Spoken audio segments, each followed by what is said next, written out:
those of you who don't know about Kitsplit, we're a rental marketplace for cameras and related gear.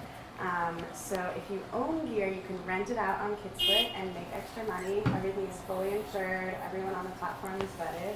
And if you need to rent gear, you can save time and money by renting on Kitsplit. We have thousands of individuals, as well as production companies and rental houses, and amazing filmmakers like Tor, and a lot of people here in this room that you can support directly through Kitsplit. And you can also get instant insurance and delivery. And we really think of it as a community and have been doing a lot of events with partner organizations. And this is actually our first workshop. We're really excited to be doing it with the Phantom and with Tor, but we hope to do more workshops in the future. Thank you, Christina and Kitsplit, for putting this on today. Yeah, Kitsplit, amazing. And in fact, the 4K Flex package that we are going to be working on today is one of the many, many items that you can find on Kitsplit. As I said, my name's Tor Knos. I'm a filmmaker and I wear a lot of hats as well, like it sounds like a lot of you do. The goal for the day is for me to kind of go through what a typical workflow would be for me on set. There's a lot of different ways with the Phantom camera, how you can control it, how you can tether it, how you can download. And for the sake of expediency, I'm just going to tell you what 90% of Phantom operators will do. And I'll just mention very briefly the other ways that you can do it, but we won't be getting into that. The other thing that I want to bring up today, because it sounds like we've got a great mix of people here, is that if you have a question that I think is going to be like a little too technical or might derail the the very condensed 3-hour class that we've got, more than happy to answer it, but I might just table it to the break or afterwards. I'll be staying here as long as we need afterwards to answer any specific questions, but I might just table it during the break.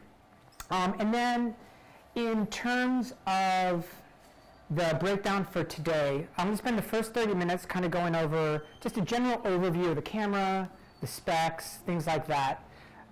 Then probably from about 12:30 to 1 or so, I'll get into just production considerations, especially for those of you that are going to be DPing or producing a shoot.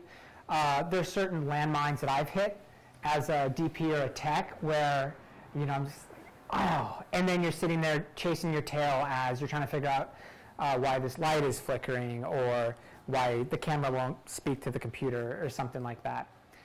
Then from 1 to about 2:30, we'll actually get into camera operations. So we'll get into how to physically shoot with the camera, what to expect, ways that the set will usually function with the Phantom for those of you that haven't been on set with the Phantom before. And then the last 30 minutes I'm going to spend going into workflow issues. Specifically, once you've got the media on the mag, downloading it and getting it to your DIT, or if you're doing that too, how to deliver to the client. So before I begin, are there any sort of general questions or concerns before we kind of jump into it? Sweet.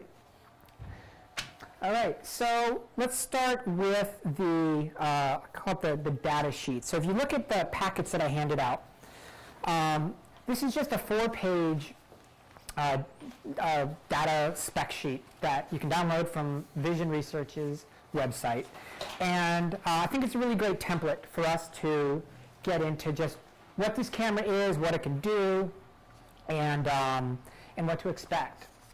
So you see here on the first page, we've got those key features over to the right. Probably the first key feature that people talk about when they talk about the 4K Flex is, like its name, that it's shooting in 4K. In this case, it shoots a 40 by 96 by 2160 frame, which is an HD 178 frame. And the two modes, which I'll talk about in a second, are either the 4K mode or the 2K mode. Again, don't worry about that right now. And you're looking at 1,000 frames in 4K, about 2,000 frames in 2K.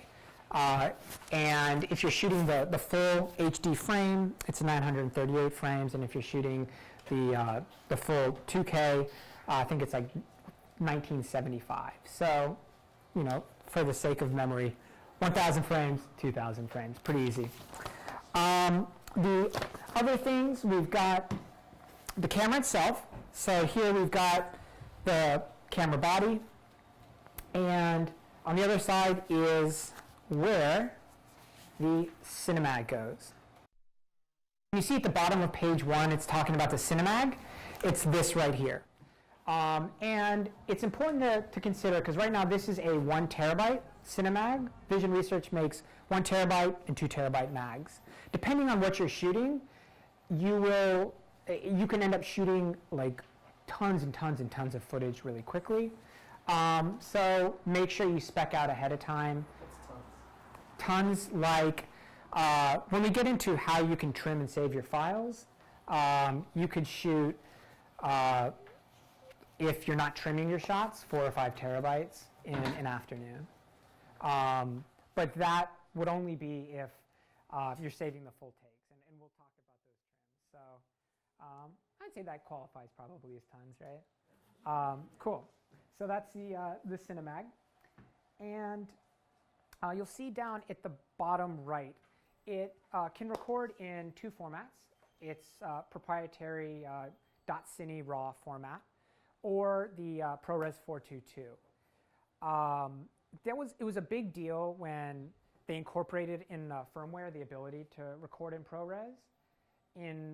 I've been doing like Phantom Tech work for 2 years, and I've never been on a job where I've done that. Typically speaking, if someone is renting the 4K Flex, which you know is going to be a $3,000 a day rental, or if they buy one, which is a 6-figure camera, usually they want to capture in the highest format possible. So, you know, ProRes is there, but you know, something to keep in mind. And in terms of the image quality, it's a 12-bit image, again 4K, 2K. You're looking at about 12 to 13 stops of dynamic range. You'll see today it's just a beautiful, beautiful image. I put it up with some of the best cameras on the market in terms of just its information. It's an uncompressed file, so something that will match really nicely if you're shooting on Alexa or anything else. So, any questions about those sort of like spec information? Yeah. Is it a global shutter or good question. And we'll get to that actually on page 4. But the camera we're looking at today is a rolling shutter, and they just introduced a global shutter, which we'll talk about in just a second. Can you edit the footage in Premiere? Yeah. Okay. Yeah, and that's and when we get into the workflow, that was like sort of the big thing, and the reason when the 2K Phantom Flex was out, that people were spending crazy amounts of money to hire a Phantom Tech, and but right now DaVinci Resolve, Adobe Premiere will take the .cine files natively, so it's a workflow that anyone in this room can do. So. Do most people still use proxies, or is it playmaker? I mean, it's at the discretion of editorial, but I can play back, to answer your question. I can play back in real time a 4K file on my MacBook Pro. So is .cine like DPX stills, or is it like a movie format? It's a movie format. Oh, okay. Actually, you know what? I'll have to check specifically. I don't know. No, it's movie format. Yeah. Yeah. So turn to page 2. You'll see there that it is a Super 35 sensor. And you'll notice that maybe, I don't even know if it mentions it. So the full frame, it's a Super 35 sensor. And you can go down to 2K mode. And when you go down to 2K mode, it actually crops the sensor itself. So if you could, let me show you. There's a second attachment. It's a resolution. Yeah, page 2, the second attachment. It's should look like this. Okay. Without the blue highlighting. Yep, without the blue highlighting. It says resolution. All right. So you basically have two modes with the Phantom camera. You're either in 4K or 2K, and that's going to determine your frame rate. So right now we're in sensor 4K mode, and you'll notice what happens when you drop down the width to 2K. It punches in. It's because it's a cropped sensor. So we're going from essentially a super 35 millimeter sensor to a super 16 sensor. But with that, you're increasing your ability to reach higher frame rates. So right now, we can go all the way up to almost 2,000 frames a second, which we'll get into. But you'll see here, and the reason I wanted to include this is from the manual, is you see on page 2, you've got the actual size. Again, super 35, super 16 is the way to think of it. And it has here just all the different modes on that first page that you can go into. And just something to keep in mind. 4K, 2K, and then within that, you can crop in for HD, you can overscan, you can do sort of anything you want in order to achieve, a 1:8:5 aspect ratio or any variation thereof. So overscan is when, so for example, if you're looking on that first page, it's capturing more and then bringing it into whatever aspect ratio you need it to. Yeah. So that is resolution. And let's bump back up to 4K, which is usually what you're going to be shooting at. So any questions with those resolutions? Cool. Okay. Looking back on our data sheet, we're moving down sensitivity and exposure index. So I would rate the camera per the manual at 640 ISO. I oftentimes will shoot at 800 ISO, which is what we're at right now. No problem. That's kind of the range you're looking at. So if you're planning as a DP, how much light you're going to need, look at 640 to 800 ISO. It can go up to 1250. It's not recommended, but something to keep in mind. And then the camera controls. So there's a few different ways that you can control the camera, and it's important because oftentimes with the Phantom camera, you're in situations that isn't camera on a sticks where you're running, you're recording and stopping, recording and stopping. It's going to be you're doing a tabletop where the camera is 6 inches from the water droplets, and you've got the AC and the director, and you might have to operate from 10 or 20 feet away, or it's on a Russian arm and you're shooting a car commercial, and you're inside the car. So, applications like that. So there are basically 4 ways that I think of in terms of operating the Phantom. The first way is the camera body. So you've got here this really intuitive, easy to use interface where you can operate all of the controls there. And we'll be getting into this in the second hour about how exactly it all works and what to do. So you've got first way of controlling the camera just right here on the side. It looks sort of very similar to, say, an Alexa. Second way is through the EVF. And you'll notice, and again, we'll talk more about it, but you can operate through the EVF, and you can actually control the camera through here. Okay. The third way is through a remote control unit. The Vision Research, the company that makes Phantom, has their own remote control unit. The one that I use is called the PCU. It's made by Able Cine, and it's essentially either a tethered control unit or there's a Bluetooth functionality. And literally you just can control everything right through here, and it's one-stop shop. And the final way, which we're not going to get into today, but you can control it through Ethernet cables. So this would plug into the back right here, Ethernet, and then this would plug into a laptop. It's a Windows-based system.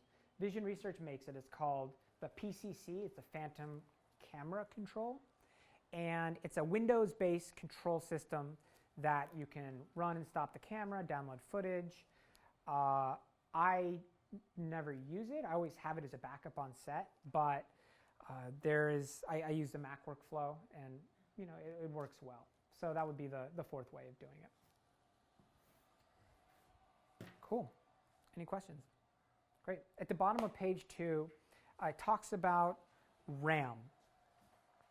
So this is going to be sort of the first, the biggest difference between the Phantom camera and every other camera out there, and probably the most important takeaway from today. So if anybody's a little fuzzy or unclear, let me know. I'll do the best I can to explain it.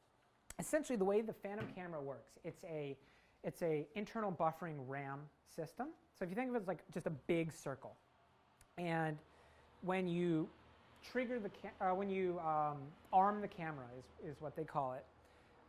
And we'll do it as I talk. So right now, if you're looking, can everyone see the two monitors? One of the two, it's the same. Cool. Everyone sees that green square at the top left? Okay. So right now, the camera's doing nothing, right? We're getting a feed, but it's not doing anything. When I arm the camera, and we'll get into the operations in a little bit, but you can see the red circle, like the donut. Essentially, what that is doing now is it's a circular recording. So we've got 5 seconds. So right now it is recording 5 seconds, and then when it gets to the end of 5 seconds, it's just re-recording over itself. And it's just operating in a sort of a never-ending infinite loop. And so right now, if I walked into frame, did something, great. But after 5 seconds, it then just re-records over me. So it doesn't actually grab it until you trigger the camera, okay? So, Christina, if you wouldn't mind. Okay. So right now, we're in that 5-second loop, okay? And Christina, if you could wave really fast at the camera, as fast as you can. Okay, trigger. All right, so boom. So what it did was it took that 5 seconds of RAM, and now we can review it playing back, and we'll find her wave and set it in. And these were the 5 seconds. And then the next step would be that you would save that to the mag. We'll get into all of that.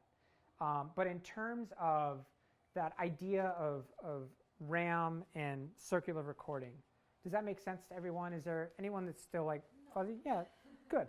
Did a good job. Can you change the trigger to the beginning of the Absolutely. Oh, and Absolutely. we were asked to repeat questions because there are a few people watching on live stream who can't hear. So. Absolutely. Cool. So, Owen, what was your question? Can you change the trigger to begin the 5 seconds? Yeah, can you change the trigger?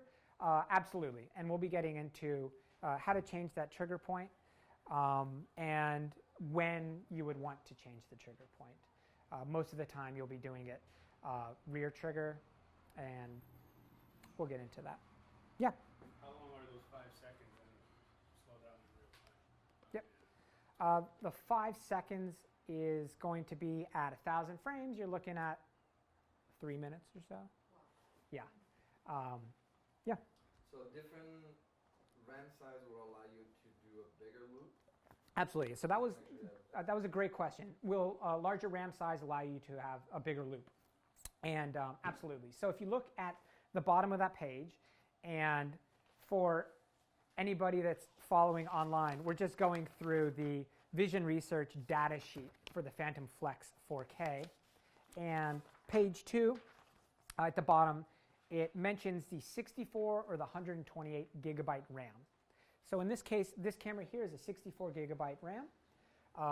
If you want a larger recording loop, the 128 will double that. So instead of 5 seconds, you have 10 seconds.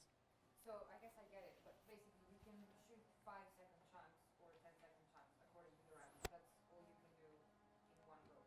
Yes. So the question was, can you, is it 5-second or 10-second chunks of real-time recording? And it all depends on your frame rate. So when we get into camera operations, what you'll see is, right now we're shooting 4K 1000 frames. Yeah.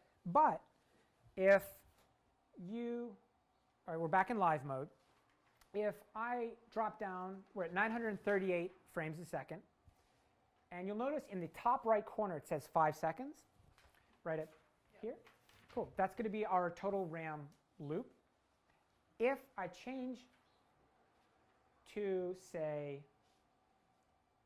480, which is essentially half, then we buy ourselves about double the amount of loop.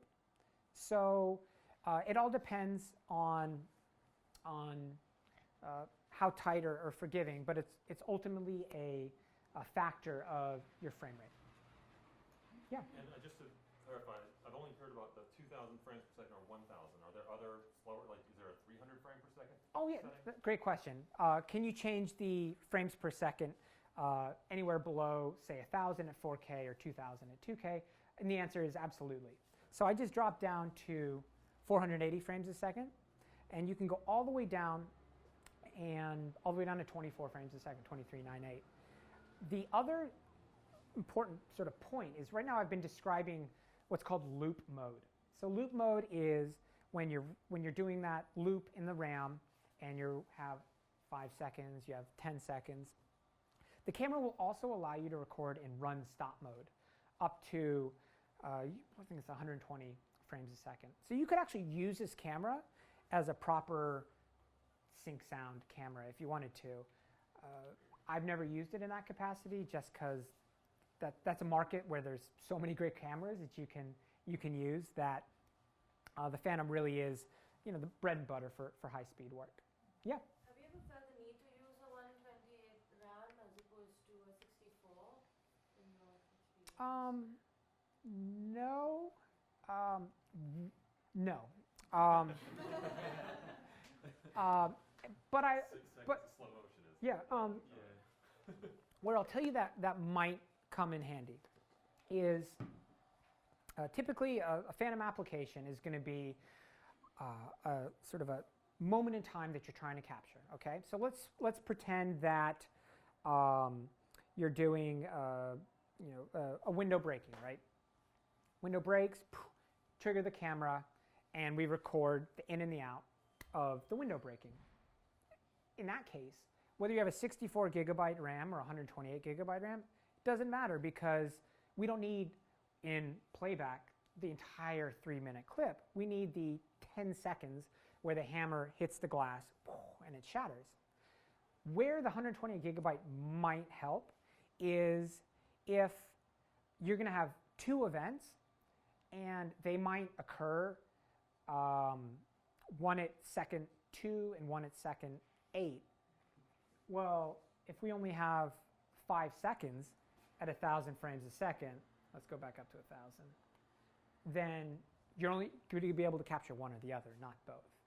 So say you're doing an animal shoot and you've got a hummingbird comes in and comes out, and the second one's about to come in, you're going to have to decide, do I trigger the camera and capture those first 5 seconds or the second?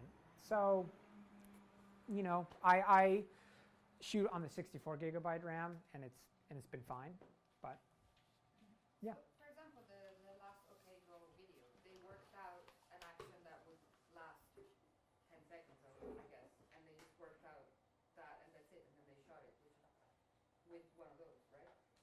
Yeah, I'm not familiar with the video. I know that a lot of times what they'll do on what seems like single take slow-mo is they'll be stitching stuff together. So you can do that. Yeah, so if you were, usually if it's, that's not the video where it's like a lateral dolly.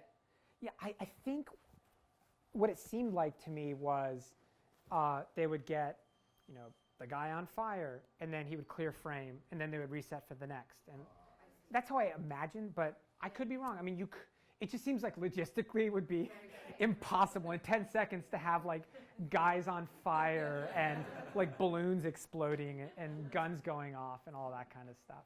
Thank you. Yeah, cool. So, yep. Getting into sort of the ramifications of your resolution choice and your frame rate choice. A lot of times what will happen as a DP, if you're on a shoot, is the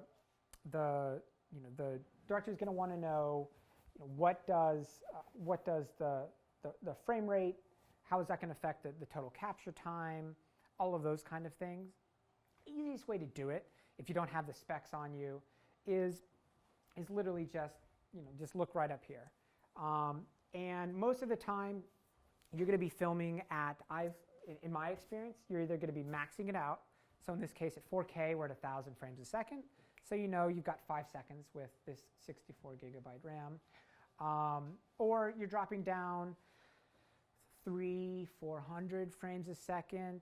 Usually, you'll notice that when we did, this is Christina at 1,000 frames a second, a person, and she was waving really fast. It's really too slow. It's a little bit boring for sort of like high-speed model work. Usually at this frame rate, you're going to be breaking stuff or doing like big, really quick moves. Macro. Yeah, macro stuff. So usually I find, well, let's test real quick. So I'm dropping down from 938 to 480, a little bit hot, and going to arm the camera. And Christina, do the exact same fast wave for us. Okay. And let's play back. Okay, let's zoom.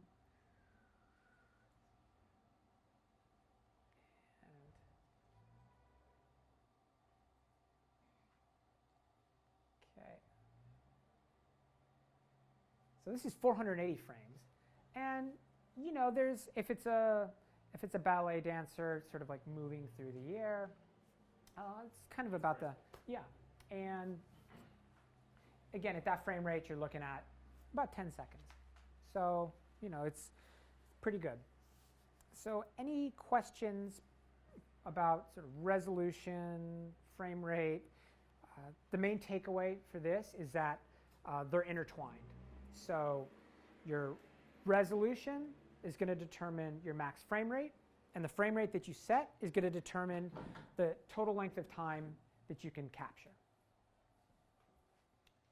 Awesome.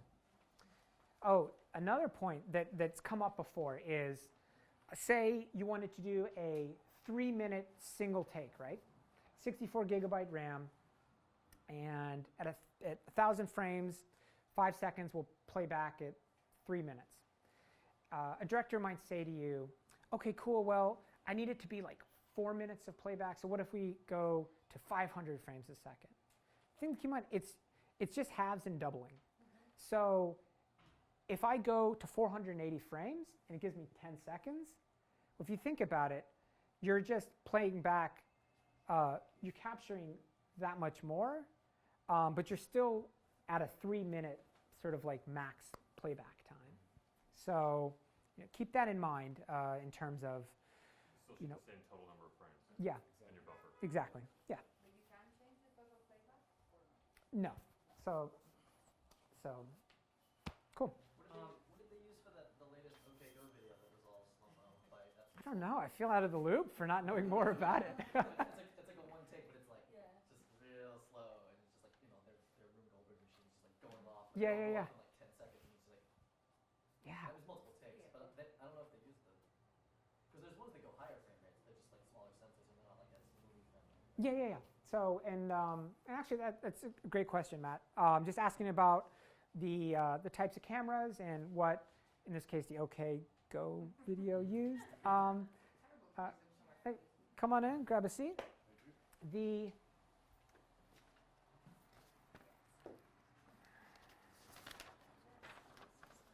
Cool. if you look at that last page, printout, it's a black one-page handout, camera comparison. It's its own handout. It's not stapled to anything. Okay. And this is our Phantom high-speed camera lineup. Really, the three, if you go on a Vision Research's website and you hit the product menu, 40 cameras pop down. And it's really confusing and overwhelming. The three cameras to keep in mind, and I'll say 3 to 4. You've got on that sheet the Phantom Miro, you've got the 2K Flex, and you've got the 4K Flex.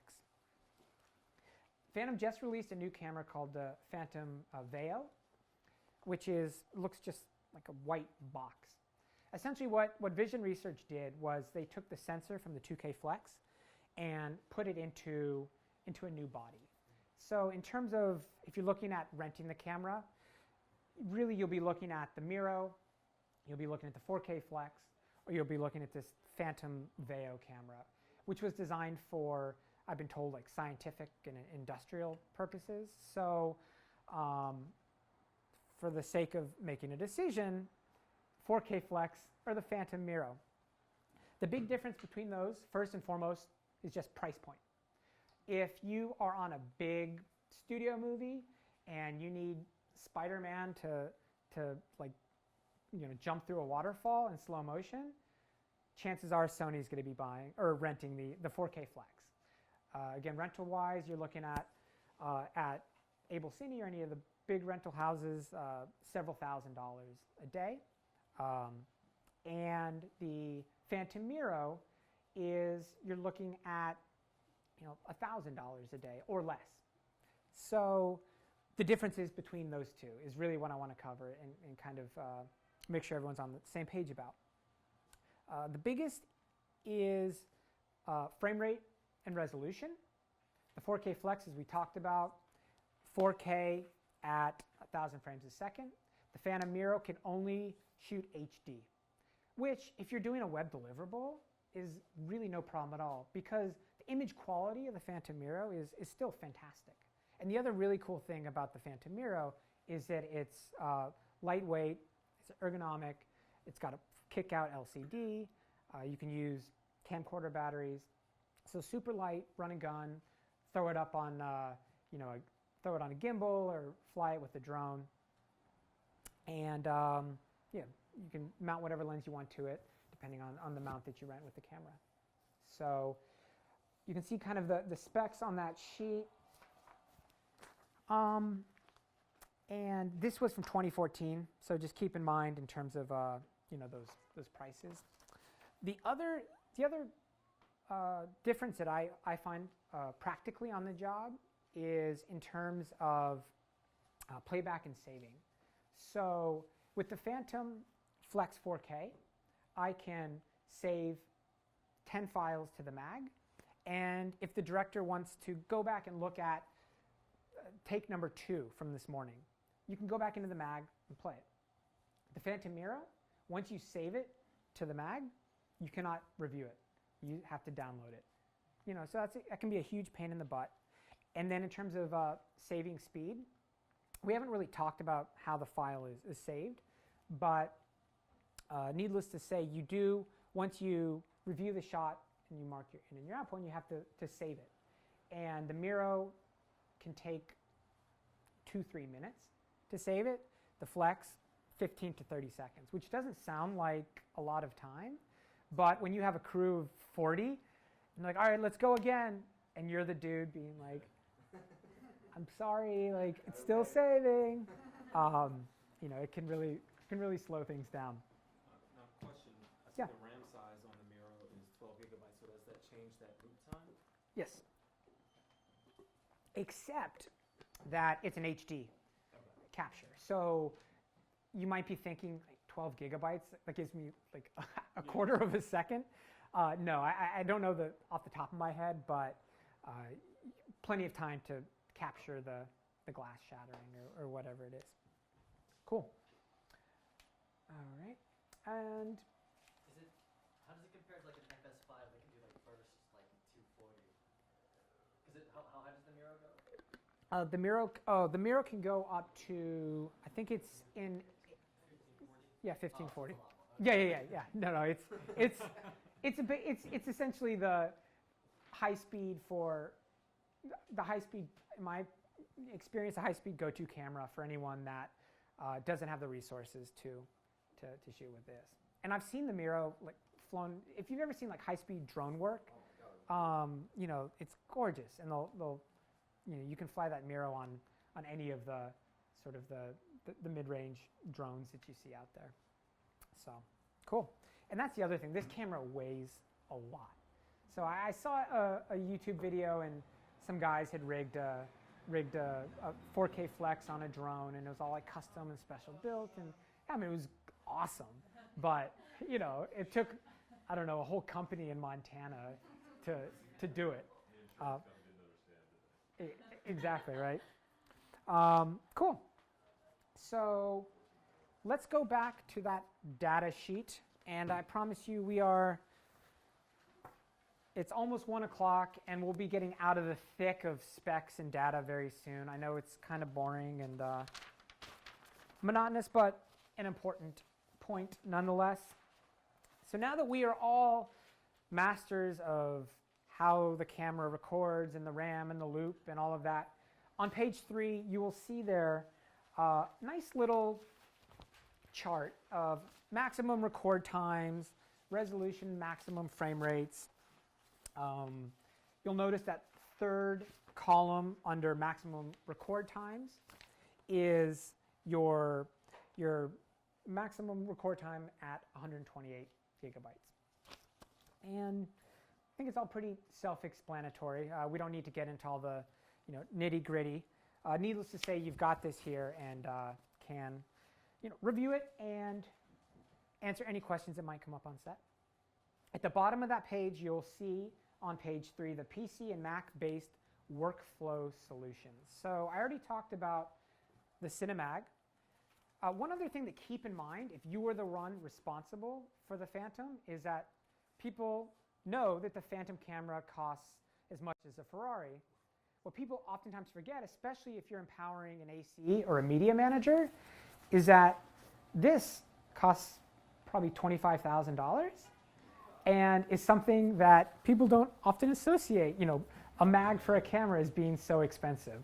It's a pretty amazing piece of technology. It's a SSD, the fact that it can capture these massive files and play it back, it's really, really amazing. It's why these cost what they do. But just keep that in mind, both in managing the set and knowing who's in charge of what, because again, your insurance company wouldn't be too happy when you would send out that bill. And then you see here, and we'll be hitting this at the end of the day, which is your CineStation, which is your reader, and then in this case, it's just a MacBook Pro to download the footage.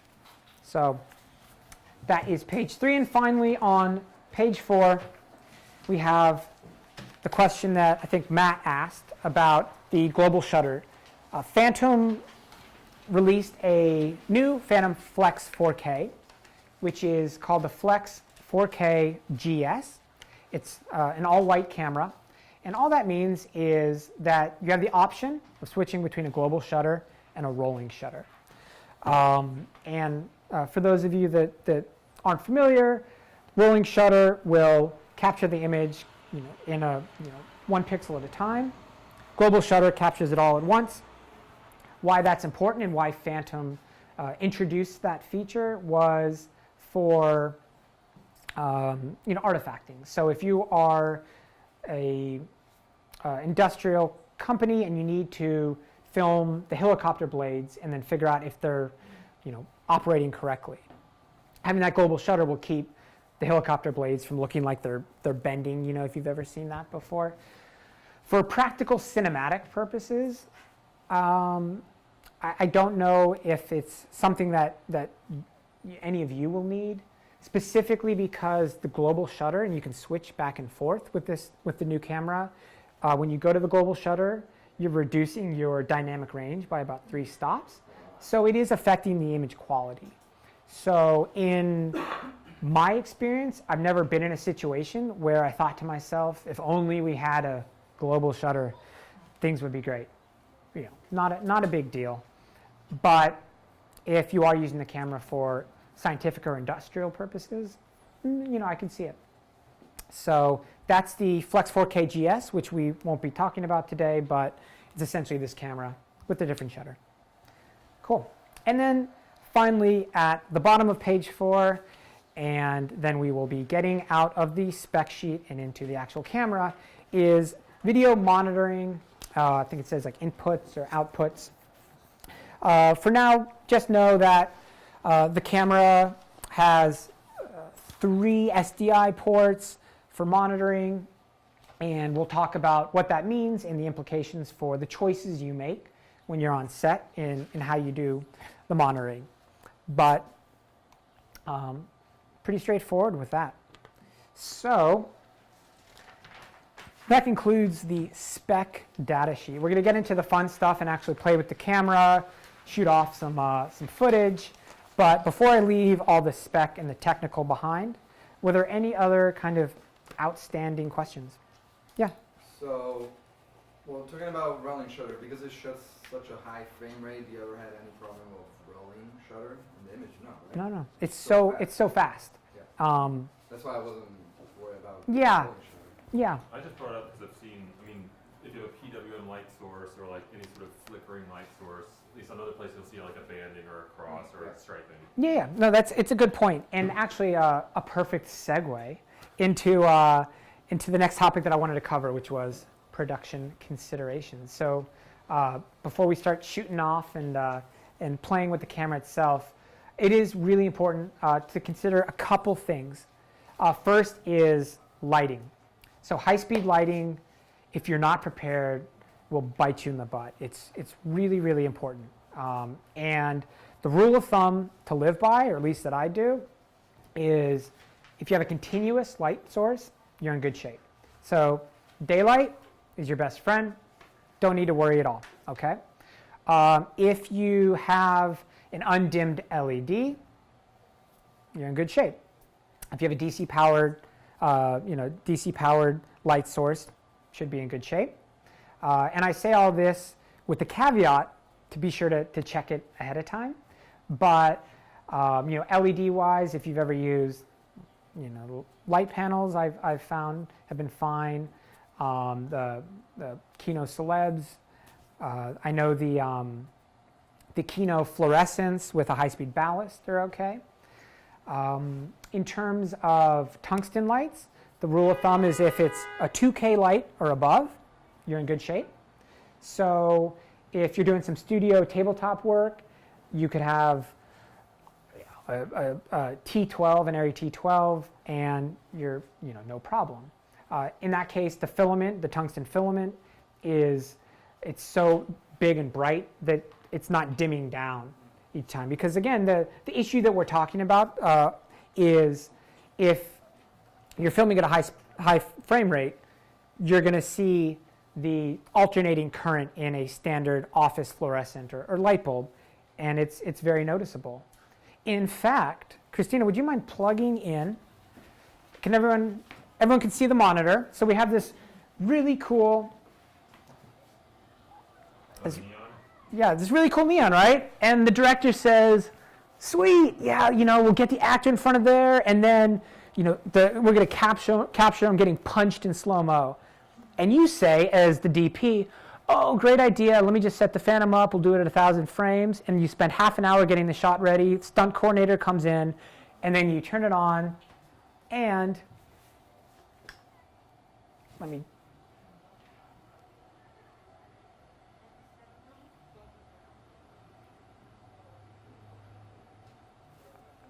and you're like, and now for a split second, I was like, oh shoot, my example isn't working the way I planned, because we're at 480 frames a second. Now watch what happens as we go up. We're at 500 frames a second, and you want 1,000 frames a second? Suddenly, your actor is, and now you have to explain to everybody why they just wasted a whole bunch of time. So I noticed spin at a 360-degree shutter. Is that usually how you operate? In this case, because we just don't have the exposure. Okay. Normally I like to keep it at 180. Right. You know, the nice thing is, unless you need something super crystal clear, typically if it's a dancer, you won't really see the difference. Sure. But you're buying yourself a stop of light. But let's, It's still 1,000 per second. yeah, Shutter speed. you know, in this case, at 180-degree shutter, we're still getting that flicker. Sometimes at lower frame rates, you can start, you know, messing with the shutter. Yeah. So yeah, so that is our beautiful Is flickering there light. internal ND in the camera? There's not. No. So it's all stacking. So let me make sure that I covered all of. What about HMI's flicker? That was going to be the next thing I talked about. So tungsten, 2K or brighter. HMIs, I would always try to steer clear of, because I've had issues when it shouldn't be an issue. You can shoot with HMIs. The one HMI that I have shot with several times at the Phantom is the Airy Light, so the M18 with a high-speed ballast. But you need the high-speed ballast to get you up to 1,000 frames. Once you get above 1,000, then you're in kind of wonky territory again. The HMI lights, for those of you that aren't familiar, it's an arc light, and again, you've got a flicker, and sometimes it's not consistent. So this will probably be your single biggest challenge as a cinematographer or a Phantom tech when you're doing interior. A lot of times for big studio, say tabletop commercial work, they'll be using like a T12, like big old lights, bouncing through diffusion, and you know, you've got it no problem. They're not like building new lights that work with They are. It's just a case by case. So, you know, I was in touch with is it the sky panels? It's case by case. And usually you can contact the manufacturers, but you know, just test them ahead of time. And a lot of times the rental houses will know. If you're renting, say, a camera from Kitsplit, and you're talk to the techs at Kitsplit, they'll be able to give you some guidance on that. Have you ever worked with plasma lights? With the I have. hive lighting? Yes, the hive lights are great. Where it becomes an issue is, again, the hive light, I think they top out at 1,000, 2,000 watts, you know, in terms of their rating. And if you've got an interior studio shot of a full band and you need a big wide shot and they're smashing their guitars or something in slow motion, it's the size that can become an issue if you're lighting more than you know, a product. So Just a quick question. There's set frame rates that you go to. You can't put your own like 812. Like you decided that's exactly what you want. You can? you can.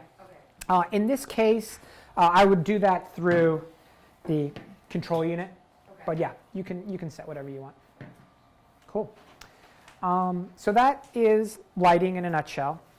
And the second production consideration when you're on set, now that we understand sort of the general idea of how the Phantom captures, is in terms of triggering, playing back, and setting in and out points. We haven't talked about in and out points yet, so I'll get into that at the end of this. But in terms of triggering, as you know, you arm the camera. So again, the loop starts. Once it's armed, you trigger it, and when the action occurs. Really important ahead of time to establish who is the trigger man. So whether it's the cinematographer, the director, the agency client, yourself, you know, whatever it is, if you know the actor gets thrown through a plate of glass, and you're waiting for someone to say, "All right, trigger," you know, and then the 5-second buffer goes, and the director's like, "All right, let me see playback." You're like, no one told me to capture it. That's an obvious example because you know that the actor going through the glass is. Where it's less obvious is when you are shooting an animal and it's running around, and it's a creative decision of when the moment sort of happened. Something to keep in mind. And when we get into controls, I'll tell you the different ways that you can trigger and the different ways that I've encountered with directors that might want to self-trigger. Cool. And Sorry to back up. yeah. Technical question. Yes. Gin lock. Does this have gin lock? It does. Okay. Yep. And we can, during the break, I can get into like kind of the spec of gen lock, and if anyone has time code questions or anything like that. Great. So I'll be talking about saving the in and out points on the camera once we get into camera operations, which we'll do after a little break. The last thing that I just want to sort of get into in terms of spec and overview is just the CineStation. Once it's all said and done, kind of covered this already. Take the mag, goes into the CineStation, download, and everything's good. So we're going to start with a sort of an introduction of the camera, the buttons, the body, everything like that. So everybody in position, they feel like they can see. I'll move the camera back and forth too. Okay, let's get started. So we've got here camera body, and this is sort of the smart side, and we've got here our sort of 6 function buttons, and it makes it really nice and easy to operate because pretty much anything that you're going to need to change, you can do right here. So we've got our shutter, and the way that it works is you're pushing the button, and you're using this pinwheel here to change it accordingly. So we drop it down to 180, whatever it is, and then once we find where we want it to be, we just push the button again, and there it is.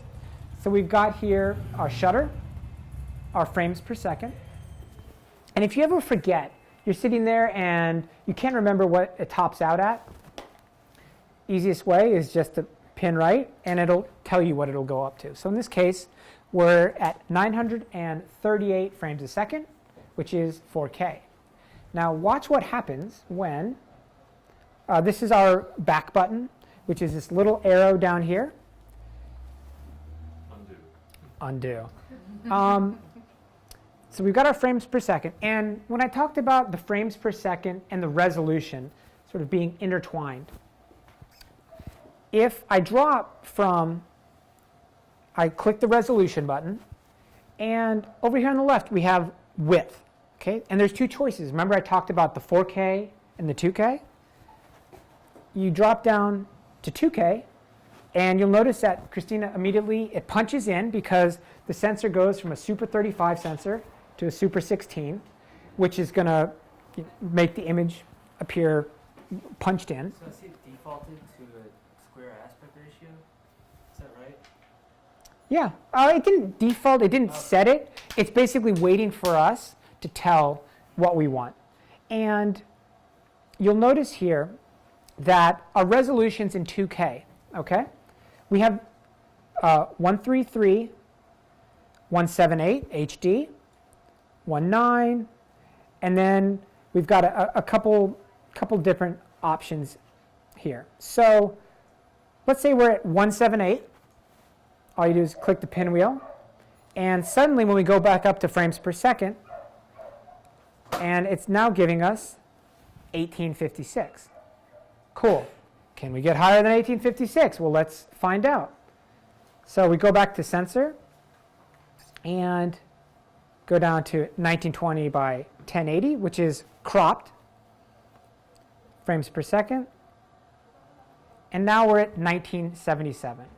So again, it's taking the 2K sensor, and to get to 1920 by 1080, it's cropping the 2K sensor, and we're getting to the max frames per second that this camera can capture at. Okay. Let's go back up. And you know what? For fun, we're at 1920 by 1080 in the 2K mode, And okay. All right. Modeling so serious. Cool. So I want everyone to kind of get their hands on the camera a little bit. So while I haven't taught you how this box works, I still want other people to trigger besides me. So right now, we've got Christina, and it's dark. It's just we don't have the exposure right now to shoot too much, but we are going to go all the way up, and it's going to get even darker. But let's go to max. So we're at 1,977 frames per second. Obviously, we don't really have the light for the exposure, but let's at least get her sharp. Cool. All right. And we have here, Matt, how many seconds do we have in capture? 10 seconds. 10 seconds. Perfect. People are listening. That makes me happy. All right. So first thing we need to do, Owen, is what? We've got the green box. Need to arm it. Cool. So Owen, in this box, if you could just hold that button down until you see the red donut. Perfect. Great. So right now we're armed, okay? So actors in place, and we're getting ready for the shot. And Christina, we are going to be at 2,000 frames a second. Super, super, super, super slow. So there's no way you can be fast enough. So if you could, and I promise I won't save any of this, if you could shake your head as fast as you can back and forth, but you only have to do it for like 2 or 3 seconds, because as soon as you're done, Owen is going to trigger man. You are the trigger man. So all you have to do is tap that. Tap. And if you mess up, then Christina's going to fire you. Okay? All right, so camera's armed, and I'll be the director. All right, ready? And action. Boom, we triggered. Awesome. All right, so let's see how that looked. All right? And I didn't give him the signal because he was. Oh, that's a great question. So you asked, wait, like who triggered? What just happened? And that's what I was talking about when I said it's super important on a Phantom job to decide who is the trigger woman, trigger man, gender neutral. Trigger person. Trigger person, thank you. Because if that was, Cameron Diaz, and literally she has a crink in her neck and she's going to do it one time, and you don't know who is supposed to trigger after the fact, someone's going to lose their job. Yeah. So in that case, Owen asked me, am I the trigger man? And I said yes. So it's an important thing, because if I'm the director, Matt's the DP, and Owen is the Phantom technician, between the three of us, we have to decide. Because, and let's just take a look at playback. So he made a decision when? Yeah, he asked me, and I said, you're the trigger man. I get it. Cool. So let's take a look. We're playing back. Let's get to the fun part. Again, it's dark, but Do you want to pull down that display sign that's blocking window light? that's a.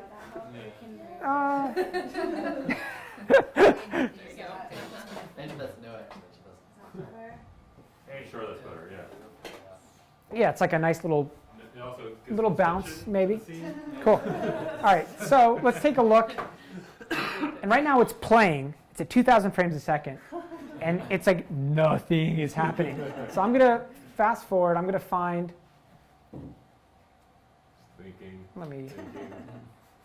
Okay. And awesome. Yeah. And playing back. Really, really slow. Slow. So the moral of this story is you're not going to shoot at 2,000 frames a second if it is somebody moving, unless it's like Something. Pantene Pro V and it's still pretty cool. It's still pretty cool though, right? Speed it up. Awesome. Could you play it back at different speeds? Yeah, I can't like dial in, but what I can do is, if I need to find, scrub. Cool. So I'm going to pause it for 1 second. So the next consideration, right? We talked about the trigger woman, And the next consideration is in and out. So Matt asked a really great question at the beginning of the class. He said, well, what's a ton of information? And I said, well, it's kind of relative, because we know that this particular camera has a 64 gigabyte RAM loop.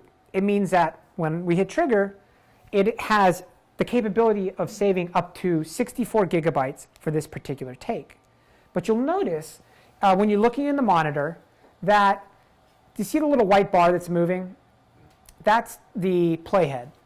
And we don't need all of this right here. We just want the part, because this is a hair commercial, where she starts to move, okay? And so about right there, that means that of the 64 gigabytes, probably 52 gigabytes are total waste, okay? So you're going to set an in point, and watch what happens to that white bar. Mark in, boom. That white bar to the left of my playhead just disappeared. That means that my new in point is right there. And probably if we play, It's just that first whip of the hair. yeah, it's the beginning. And then our out point, I'm going to fast forward, is, let's just say right there is our out. So I just trimmed the out point. After you trigger, does it automatically start playing back and go into this display mode on the smart side? No, it doesn't. You can, in the menu settings, do auto playback. Okay. I don't, because sometimes the director will immediately say, that was a bust. All right, Christina, shake your head again. And if it's already an auto playback, you're like... So when you rearm it, does it discard the file You guys are asking fantastic questions. So the question was, if you rearm the camera, what happens to the footage that's in the RAM? So what happens is, so right now we've got an in and an out point. What I have not done is pushed save. This is super mega important. And I have seen this. Fortunately, I was not the person on the camera.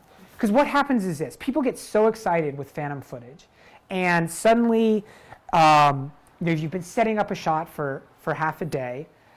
In this particular case, it was a shot of a bird, a free flight trained toucan, flying across frame. And the bird was finally ready, the trainers, everything like that.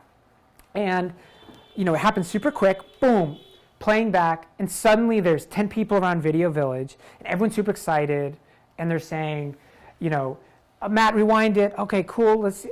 And suddenly it's been like 3 or 4 minutes, and they're like, oh, awesome, yeah. And they're like, all right, let's go again. And you rearm the camera, that take is gone, because you didn't save it. So, super important. So, how do you save? How easy is it to rearm the camera right now? So easy. No. Press the button. No, so.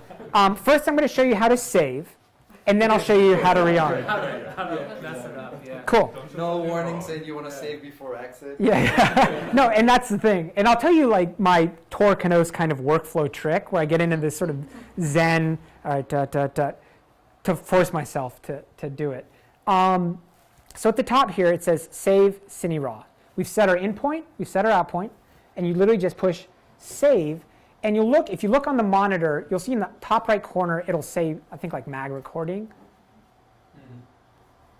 Mag recording, boom, and that's done. And now we have 2 takes that have been saved to this mag. That's what the 2T is. But it's still, you can kind of like forget what's happened and things like that. So to go back to live view, you can just click on this red button once, and we're back to live, see? But the camera is not armed yet. So if before you've armed the camera, the director says to you, you know what, we need, the VFX supervisor says to you, whoa, I need to get a plate before the actor walked into the shot. Oh yeah, no problem. You just go to playback, we're in RAM, and we've set our in and out. You can erase the endpoint, everything's non-destructive, by just holding down the button, and boom, you can rewind to whatever you need, and you can set a new in, and you can set a new... Only before you, if you rearm this. Exactly. So we've got a new in, a new out, and I can save this, and you'll notice that the 2T after it records becomes a 3T. Recording, now it's a T3. So we have 3 takes. And you can go back and review all of those takes. If we're in playback mode here, right now at the bottom of the screen it says Cine RAM 1. If I click this and I go to the source mag, I can see the 3 takes. And you can play back any of those. So what is my workflow when I'm on set to prevent that? Well, we know that when you on the camera, the RAM is lost, okay? So what I always do, much like the old days when you would check the gate on a film camera and you'd have the, look for hairs and stuff on the film gate, I always check the mag. And I say it to myself, and because nobody really knows the Phantom cameras oftentimes, nobody realizes that what I'm doing and saying isn't part of the process. But literally what I'll do is, in this case, let's say we're in playback mode now, and before we get going, I'll always just say, checking the mag, and I'll go to live mode, and I'll go to the last take that I had saved. Right now we're in RAM, and I'll jump back to mag 2, and jump back. Let me exit out of there. RAM 1. And this was mag 3. And playing it back. And I'll just quickly do a quick scrub. And I got that take that I needed. I know it's in the mag. And then I'll exit out of there and say camera ready. So it's an added step. But where sometimes I'll forget is if director and the clients immediately want to start seeing what the stuff was, after 2 or 3 minutes, I can't actually remember if I saved it or not. Because you don't want to save that entire giant long 64 gigabyte clip. And if you're waiting 3 or 4 minutes for the director or the client to tell you what is the in point and the out point, then you don't always know if it's been saved. In terms of the Phantom Miro, Phantom Flex, it's the same principle. In points, out points, saving to the magazine. Cool. And then finally, to answer Owen's question, then I'll take yours, Owen, is how to rearm the camera. It is super, super easy because the red button, all you have to do is just hold it down, and it's rearmed. That's like reformatting. Yeah, it's taking that RAM and saying blank slate, recording over it. So this is the RAM, not the mag. Correct. So okay, so it's getting it out of the RAM. It's not saving these clips isn't taking away from your RAM. Great question. No, is saving the clip taking away from the RAM? No, completely independent. Gotcha. And once you save to the mag, you cannot erase that clip from the mag without reformatting the entire magazine. So that's another thing when you're asking about how much footage and the size of the mags. If you did not set your in and your out points, and you have 64 gigabytes, well, you do the math. You're looking at, 17 or 18 takes before that 1 terabyte, mag is full, which, if you're shooting a lot, isn't very much. So the other thing as the Phantom Tech or the DP, to make sure that the director and the producers understand, is this workflow and setting your in and your out points. I've been on set before where a director is like, great, save it. Where would you like the in and the out? I don't care. Just save. Yeah, just it'll either be you do it or save the whole thing. And when they say save the whole thing, it means that he or she doesn't understand what that is. And not in it's a lot. If you haven't worked at the camera before, and you're covering your butt because you're doing a big commercial, it's like, oh, well, you would never on a normal workflow destroy footage. You push record, you push stop. But if it's a bad take, you don't erase the take. And so it's a big difference to keep in mind. I'll always establish that at the very beginning of the day. Who's triggering the camera and who's doing the in and the out point. And if I don't get an answer on the in and out, what I'll usually say is, do you want me to set the in and the out point? I'll do it with 10 seconds of fat on either end. And sounds great, sounds great. And then it's just sort of established. On the Miro, Yeah. so you can't play back from the RAM, is that correct?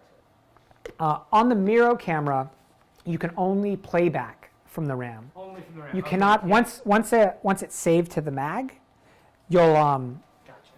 yeah. And so where I run into, with the Miro camera, I'll end up, especially if there's a lot of people reviewing footage, is when I finally take the mag and download the footage, oftentimes what I'll find is that I've double saved files sometimes because I'm just covering my butt because you can't review. And so I'm like, yeah, I'm like, well, boom. So it's a good consideration and a great question. Cool. All right, so any questions about saving in out points? Yeah. It's such an important thing to trigger. Yeah. Do you trust agency or client to trigger for you? No. I've only had one instance where it was somebody other than the director or the DP. You'll find that most of the time it'll be, if you're just the Phantom tech, it'll be you triggering. The AD sometimes will say, all right, action, and then and then they'll call out trigger. Rarely is it like an agency person. Yeah, it's so scary. One time, yeah. But it's a good question in terms of who's triggering and how that person is going to be triggering. Because remember I told you with the Phantom camera, there's tons of different ways to operate it. I want to show you in more detail now those different ways. So right now we are in camera's armed. So we talked about how we can trigger off the camera body, right? So we've got this trigger and arming button here, conveniently red and big. We also have, on the other side, we have trigger button here and some controls. So when will you be on this side instead of this side? Specifically when you're operating out of the viewfinder. When this happens is at the end of the day, when inevitably you're behind schedule and you're shooting a shoe commercial and the model's on a trampoline at Milk Studios and she's bouncing and the director's like, just get as much as you can, just get as much as you can. Then you're just running and gunning. And what you can do, and Christina, while I know you're not on a trampoline, if you could just, yeah, actually, let me get out of 2,000 frames because we all saw how boring that is. Let's go to 576, okay? And before I do anything else, I want to black balance the camera. This was a bigger issue with the 2K Phantom Flex. Phantom Gold, you don't need to worry as much about black balancing, black reference with this camera. I do it anytime I change the exposure, frame rate, anything like that.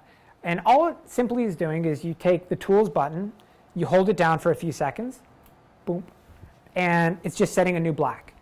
Doesn't take long. Good habit to get into. Any frame rate change? You don't need to worry about it, but I like to. It might just be that it's a relic for me from when I was operating the 2K Phantom Flex, where you had to do it, or sometimes you would see like craziness. Yeah, it doesn't hurt, and my feeling is Vision Research wouldn't have built it into the functionality so easily if it wasn't something they kind of wanted you to do. So temperature issue, is it not? Yeah, it's temperature. It's similar to if any of you use the red cameras, where you can set your different black references. Similar. You don't have to have a lens cap right in? Nope, it does it internally. Super easy. So it has a physical close on the... Yep. So you don't have to do anything. It's not like the red where you cap the port. Yeah, even the Sony FS7, sometimes they just ask you to just Yeah, read that. it's a good habit to get into. And again, for any of you that aren't familiar with that, it's just simply establishing a new noise floor for the camera so that the sensor can give you the cleanest image possible. So we've black referenced it. And everything that I'm telling you now, Phantom has on their website, the manual. It's really well done, lots of pictures and user-friendly, unlike some other camera manufacturers where it's 300 pages of tiny text. So you follow these instructions. So don't worry too much about getting all of the technical. You look in here and it'll tell you black reference is what Tools does. Cool. So different ways to trigger. Well, we talked about this, talked about the Viewfinder, and where I would be using the Viewfinder trigger is if Christina's doing a bunch of different movements. I could just wave at the camera, Christina, if you wouldn't mind. Okay. Boom. So I triggered that. From over here, I can go into playback mode. I can, let's see, I'm going to scrub forward. I can do everything. Let's say you set an out and an in. Then I can save this file. And you can see mag recording T4. You can do it all from here. And so that example I gave you about the trampoline, which was a real world example, I literally would and then I'd go back to live, Christina wave again, keep going, boom. I would do that. I'd go into playback. I would set my out or my in. I'd set my out. I would save it, saving, back to live mode, arm it again, and I could just crank through. Assignable buttons configurable to your preferences? No. Nope. It's in the manual, but it's literally playback, in, out, fast forward. But that's all you really need. Rarely you'll be going off the Viewfinder. That's an extreme example. But trigger 1, trigger 2, trigger 3 is our Phantom control unit. Again, lots of buttons, lots of things you can do, but all this is really doing is right now we know we're in live mode, and you can just kind of scrub through all the settings. So you can change your frames per second, your shutter, your ISO, camera temperature tells you that, on-screen display, zoom, and then switching between live and playback. So right now, because I've got this red light on right here, I know that the camera is armed. And all I need to do is get ready for the trigger, which is this button right down here. And Christina, this time, if you could wave at the camera with both hands when I call action, and you will be our trigger woman. So, action, trigger. Did you trigger? I did. Awesome. I stepped on myself. Cool.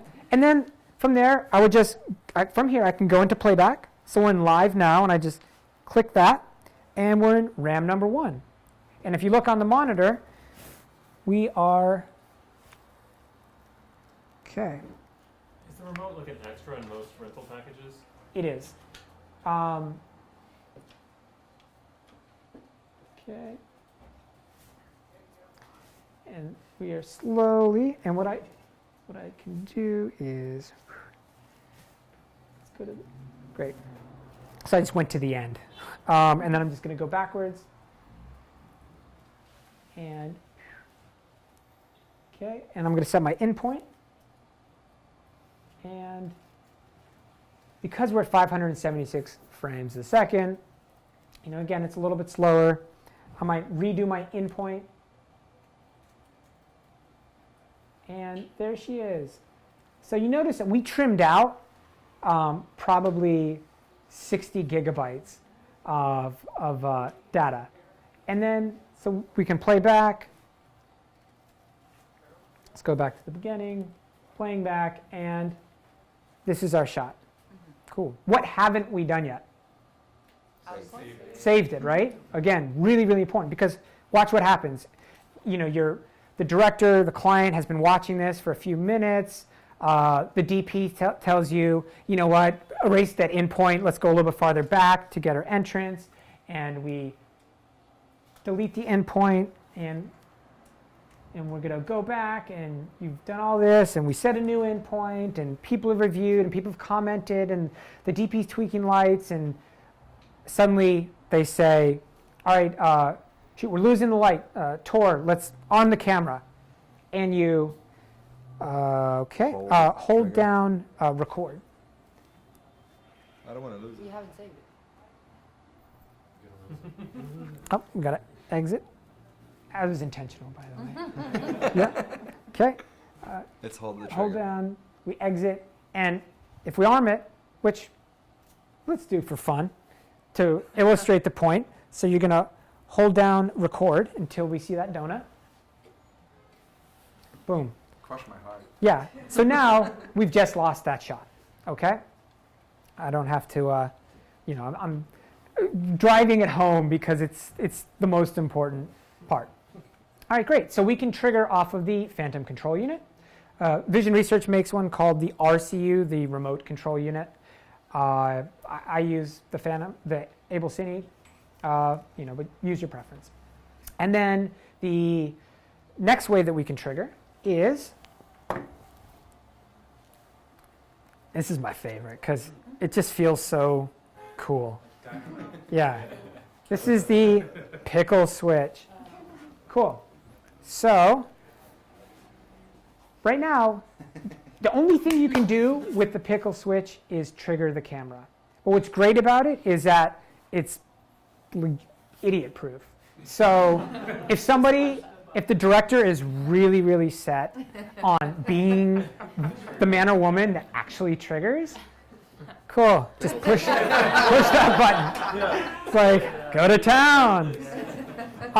Where I use this, If you press it twice. nothing. Well, let's try it. Where I've been on, I did a car commercial in Argentina, and it was on a Russian arm. So it was on a car with a big crane on top of it, and we had, coming off of the camera and the crane, we had the Phantom control unit. I had, off of the crane, the laptop cable as the backup. And then I had that as my triple backup. So I literally was in the middle of the car because it was such an important shot. And I knew that if for some reason my A trigger failed me, I could push the button on the laptop. And if for some reason that failed me, I could reach behind and hit the trigger. A little ridiculous, but at least You felt good. the other reason that I had that was not for an instance where all three things fail simultaneously, but I had it all rigged so that if that stops working, then I can have the laptop and this is the backup. Have you had that stop working before? No, only Bluetooth, and I always hardwire unless I have to, and the Bluetooth just because weird signal noise stuff. But the laptop, so you just set up the laptop as a third button just in case, as a third trigger? Mm-hmm. Okay. Only on that extreme example. Okay. If we were shooting tabletop right now, we were in studio, I don't even open the Windows laptop unless I have to. Because between operating on camera, operating on the remote device, and this I probably wouldn't set up either unless the client asked for it. But let's check it out real quick. Windows laptop? Yeah, it's Windows only for controlling the camera. Exactly. Pain in the butt. Cool. So, Christina, this time, if you could blow a kiss to the camera, but you got to do it as fast as you can. You are a trigger woman, so whenever that action happens, if you could trigger for us. Christina, whenever you're ready. Perfect. And then we're just going to play back on camera. You just hit the play button, and we're going to scrub all the way to the end. And great. And I'm going to go ahead and set my endpoint. hit play, and it's still really slow. So you just kind of fast forward, you find it, and we're at 576 frames. Beautiful. And we are going to mark our out point, and we're going to save. And once we save it, mag recording, it is on the mag. We are good to go. If the director says to you, oh, no, I don't want the client to see that, there's nothing you can do about it. It's on the mag, unless the director feels so strongly about it that he's willing to reformat the entire magazine. So make sure that he or she understands that. You can't delete a single take once you record Nope. it. We can go to it. So we go to the mag, we can see all the fun takes we've had, but can't delete any of them. Can you mark it bad or any sort of metadata, Metadata? like that? No. What could you possibly do on a phantom shot to piss off a client? Like, right, I've never had it happen. It's just more of, it's usually like, it's actually usually a DP that's really particular. Yeah. Like, no, that, it wasn't quite right. Yeah. You know, but if you've already established, It's a bad one. if you've established who is telling you when to save and who's telling you the in and outs, it's usually not even an issue because the DP will tell me ahead of time, we're not marking in and outs. Let's just arm the camera. And then you just, we're back to live mode. You arm it. It's as if it never existed. So, rarely will you have, as a Phantom tech, creative license to decide what's saved and what isn't. And I don't like that because I'll save everything. And then, the DIT just has more work. Quick question about arming. Yeah. So, is there any reason not to arm? Does it like wear out your RAM or put extra? It's a great question. Is there any reason not to arm the camera? Other than obviously erasing a take. Yeah. In studio, no.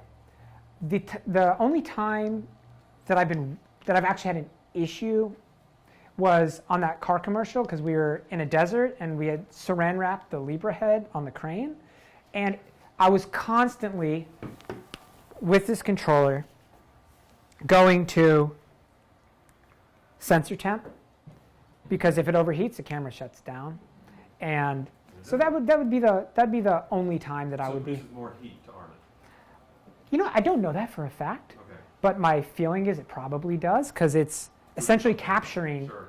Yeah. I mean, yeah, it's working much like, Even and a video feed otherwise, so it's still yeah. working. But in studio, I'll usually, once I've established that the RAM is not needed anymore, I'll just arm it and be ready. Because a lot of times what an AD will do is you'll be sitting there and, and they'll just be like, all right, camera speed. You say speed, because otherwise, green square, we're not armed right now. If the AD gets ahead of himself and he says, camera speed, from the moment I push this, 1 Mississippi, 2 Mississippi, 3 Mississippi, 4, it takes 4 seconds to arm the camera. So I just like to be able to be like, speed, and then, she's happy. But, just know, you arm it, RAM's no longer there. Real quick, extreme temperatures, how does the camera handle it? I think well. Yeah.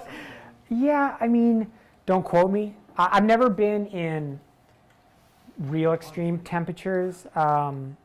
So that desert shoot was the closest I came to that, and it handled great. I just had to be conscious of it. Extreme cold, I've never been in real cold, but I know this camera worked down in Antarctica and had no problems.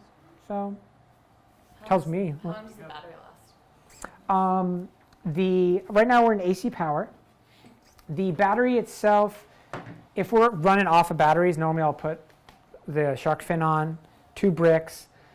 This 1 brick would probably last 30 minutes. Wow. 40. Of recording or? Just cameras on, 30, 40 minutes later you got it. So it'll eat up batteries. Well, that's a small battery. Yeah, it's a small. You can go with the 150, the Hytronic. Yeah, this is a like a 90, something like that. So, yeah. How long would the other one last? Theoretically, I guess, what, twice as long? 'Cause twice as much power. But You're cineblocking because it's such a exactly, yeah. camera. You have big batteries. Yeah, so we'll on a bigger shoot, and we're shooting on location. I'll use the Bauer block batteries, and just keep it right next to the camera. And in that case, you've got hours, and you don't need to worry too much. So yeah. Fan control at all? Frame control, how so? Fan control. Oh, you do. And during the break, I'll show you if anyone's interested. There's a lot of sort of deep menu controls that I'll just kind of whisk through, but we'll get into the details. So I talked about triggering ins and outs. Let's get back to our menu because we didn't quite finish that up. Oh, excellent pickle switching, by the way. Cool. So we've got our white balance. I set our auto white balance with the gray card this morning. It's probably off. You can see the color cast.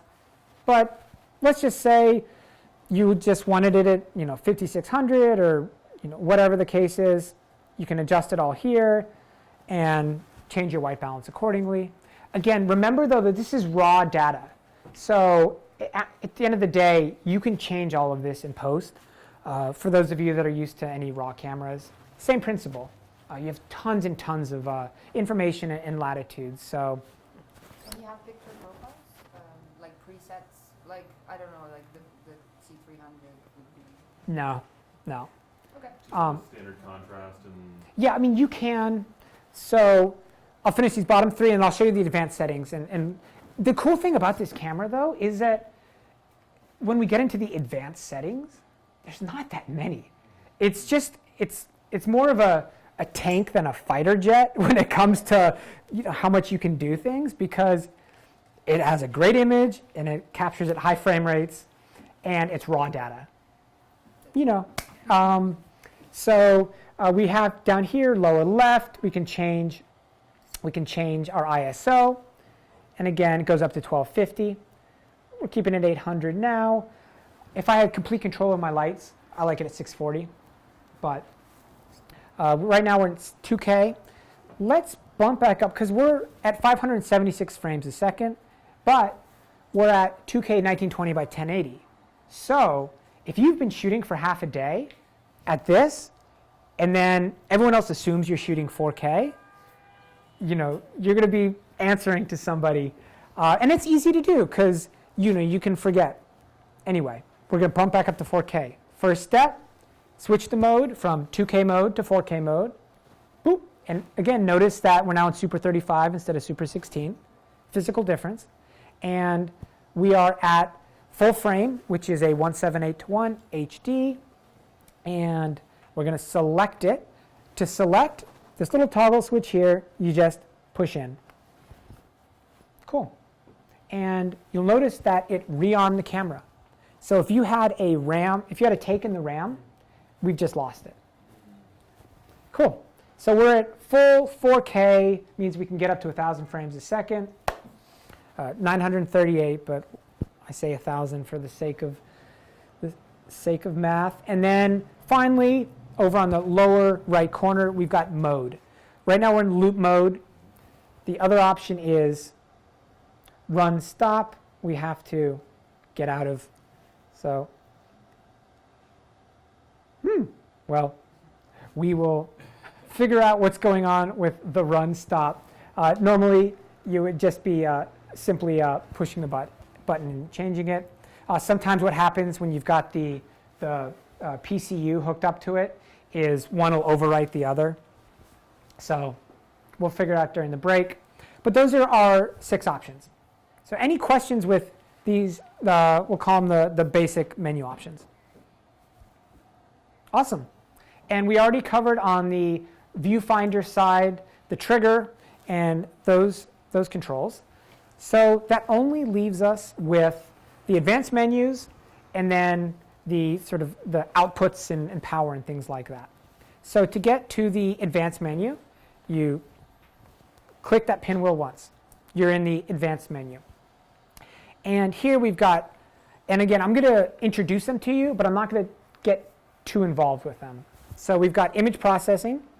So here you can adjust how the raw data is played back. But again, non-destructive. We've got video and playback. And in here you will, depending on if you need it at 23.9A, 29.97, whatever the outputs and things like that. One important point, this is a broadcast-ready camera. So you can output 4K with the dual link here.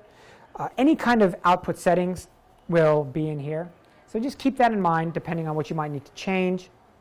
And the only other thing, if you're using an onboard recorder, you can choose between Rec 709 or a Phantom log setting if you're going to be, say, grading off of your external recorder.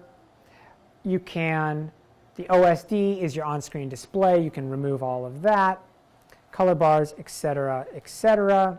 Your cinemag choice is going to be where you reformat the cinemag. And again, the cinemag is the mag in the camera. Audio, you can record scratch audio. I've never recorded audio because it's again you're using this for specialty high-speed stuff. So I wouldn't worry about it. Your camera information, or your camera, and then your about, which is going to be your firmware and your serial number and all of that kind of stuff. Do you have like firmware updates? Like, is there a lot of that stuff that you often need to do, or? No, unless, is anyone in here looking at buying a Phantom 4K Flex? I didn't think so. So come talk to me. We'll cut a deal. Yeah, the rental house should be taking care of that. And the rental houses, like Kitsplit, that carry the camera, we'll make sure that all of that is up to date. But for instance, I'm sure the answer is no, but you know, like on the 5D, you can put Magic Lantern, you can kind of put some hacky stuff that will change, will make it record RAW. No. In fact, if Vision, it's such a particular high performance camera that I would always avoid deviating. You can through the windows, or you can go into the terminal and start doing stuff. And in the older cameras, you kind of had to do that sometime. And yeah, the 4K Flex is a cinema-ready, non-scientific production camera. Yeah. So unlike all the previous, when you heard the horror stories of the Phantom, and you would have a Phantom tech for 3 hours on his computer trying to figure out what the problem was, those cameras are legacy from scientific and industrial purposes where it didn't need to be sort of production ready. The 4K Flex, anybody in this room could operate, no problem. It's a great sort of bomb-proof camera. So cool. So that's our advanced settings. And let's talk for a little bit about just the rest of the camera itself, what's on it. So we've got here our ports. So we've got our, I'm going to start on the inner side, the left side. We've got our monitor here. And then, monitor here, SDI. And then we've got 2 more monitor ports. They are not the same. It's an important point because our monitor and our viewfinder are where you can get the on-screen display. These 2 ports are designed for different purposes. So, So, for example, if you're doing broadcast, you can set up different modes within the camera so that the playback comes out of one of these ports while the viewfinder or the monitor stay live. So your cameraman shooting a soccer game can just go and someone off camera is triggering, playing back, sending the feed to broadcast, and there's sort of they're working in tandem because the Phantom camera requires playing back and RAM and all of that stuff. These were designed for that. So in this particular case, watch what happens. We lose our monitor feed, and I just plugged it into here. Our on-screen display is gone. No, it's because that port is designed for that. And if we go to playback, okay, we're in playback now, and I think You don't even know. the next one, cool. So the camera is in playback, but I just plugged into the second SDI down here, and that remains live.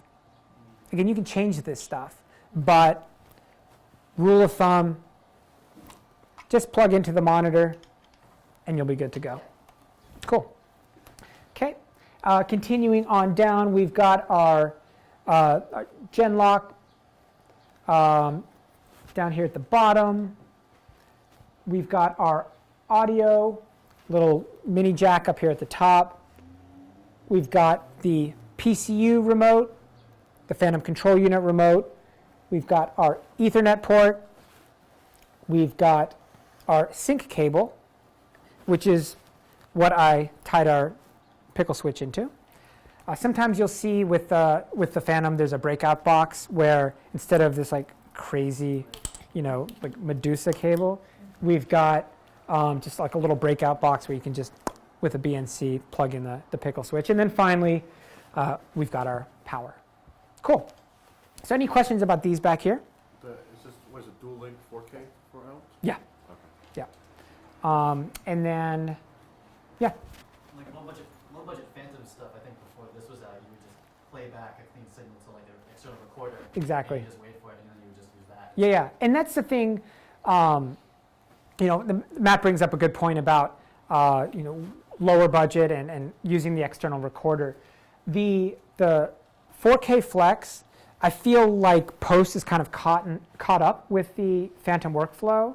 So if anyone tells you, oh, like we don't want to deal with the .cine files, like it's a nightmare, and it can be tricky, but Resolve and Premiere will play them back, and we'll see that, and so it's no reason not to. Cool. All right. So these buttons here. Ignore the lock. The tools button, there's only 4 things that it really does. It black balances the camera. Again, if you hold it for a couple seconds, it takes about 5 seconds to black balance. Wait for it to come back up. And if you push it in once, it'll zoom in. Double zoom. Threshold, basically to see if you're clipping, and then see if you're clipping, and then back to normal. One thing to keep in mind, sometimes it'll happen, is you'll zoom in for focus, and then you stop here. You're in threshold mode now. Watch what happens to the monitor. See how it gets brighter? It's because I went from threshold, which tells you if you're clipping. If we were clipping, you'd start seeing colors back to normal. But again, those are the only tool options. So if you're used to Reds or Canons where you're diving really deep into stuff, it's a very user-friendly interface. And then playback right here. So right now we're in live mode. Click it once. You're in playback. Tap the trigger. You're back to live mode. And when you're in playback, you saw me operating it, but I didn't really go through. Right now we are in the RAM, and we've set, we haven't set an in or an out, but if we set an in and then we set our out, we decide the out point isn't great, you just hold down the out button, clears it, set a new out, middle button is save, saving, and you can see it takes a little bit more time because it's a fatter clip, and then we just hit the bottom and we change the source from RAM to mag, and we can review all the clips. Yep. Super easy. And suddenly we're ready to go. The animal's getting restless. You just click that, and you're back to live mode. Hold it in, and we're armed and ready to go. Yeah, Matt? Does Kitsplit rent the Phantom without a tech? This particular package does not, but double check with Kitsplit. I'm not sure which of the Phantom packages they have. Yeah. Typically, A few other packages. I think 1 or 2 in Boston as yes. well. Yeah, it's, Working with Rule? No, I'm not positive, but I yeah. think. Oh, maybe I'm Yeah. asking you. I know. It does come with the tech, although Yeah. you guys are, one of the benefits of Kitsplit is you can talk directly to the owners. So if you tell them, like, I've been Yeah. through this training workshop, maybe Yeah. you can do it without them. There's, But and good it's, question. it's a good question about the relationship between techs and rental packages. With this package, it requires a tech. At some rental houses, they have Phantom tech lists that have been trained or approved, and they'll require a tech in those cases. Some rental houses don't. It's a good question to ask, and whether the tech will also be wearing multiple hats. So if you're going to hire an AC anyway, and you're like, will you tech an AC?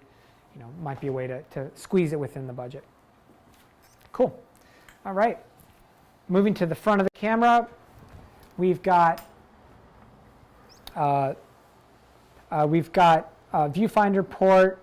We've got 2-pin LEMO power, 2 3-pin Fisher power here, and then I guess like an LDS port. To be honest, I'm not even sure if they've included that in the firmware, but theoretically, you could use that for lens data, but I can't speak to it because I've never used it. And the last bit of camera overview, and then I say we just gather around and start doing fun, cool stuff, is the viewfinder. Pretty simple. SDI. It's very particular. In order to power this viewfinder, you need this sort of Aerosole special $400 cable.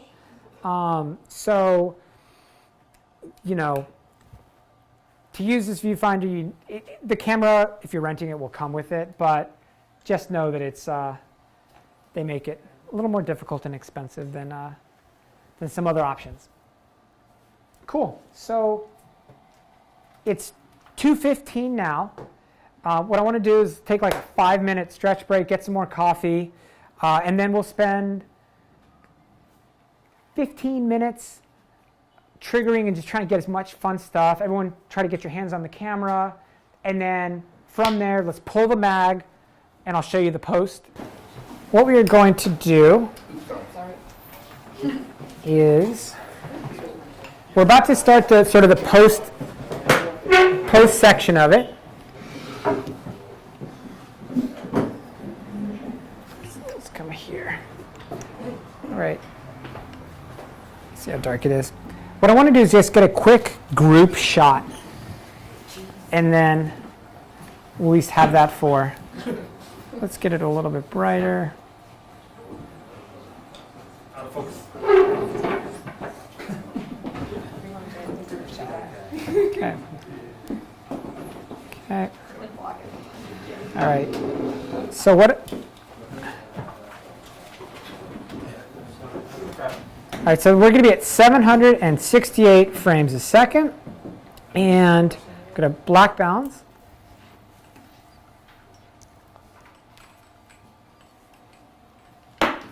Oops. Cool. We'll get the fun flickering exit sign in the background. So camera is armed. And everyone that's seated, if you could stand up. And we are going to do, everyone's going to jump in the air at the same time. So if it... 3, 2, 1, jump. All right, let's see how that looked. Playing back. Okay, you can see a monitor. Oh my God, I'm serious. It's like a huddle. Yeah, like, okay, we gotta get through the touchdown, guys.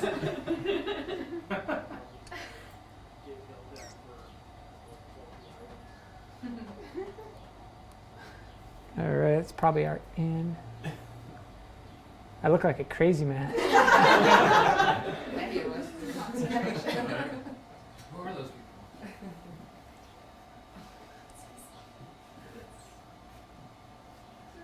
I went a little early.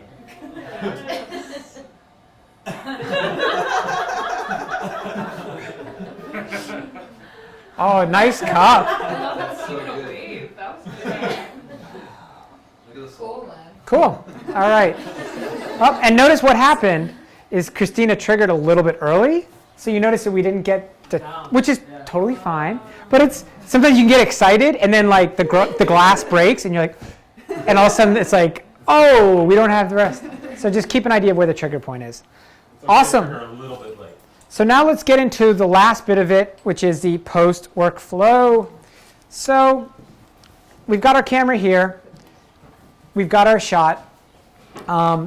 Save. Ooh, I don't think I did. No, you did not. See, listen, I'm like talking this. Okay, saving. Tell me and you first, I see. Perfect. Saving the take. And we are good. And I'll just play back. Cool. All right. Send it back. Yeah. So I'll just. There's a cup plugging you. That's me. Yeah, that was a good call. Cool. All right. So we are in playback mode. Now we want to download the footage. I'm going to get rid of this. First thing you do, if everyone can kind of like scoot around, is we've got our mag right here. It's hot swappable. So as long as it's not reading or writing, you can just pull it out while the camera's on. It feels really weird. But it's not a battery. It's the way it works. So it's not reading or writing. Basically, if it's in live mode, you're good to go. But you just pull it right out.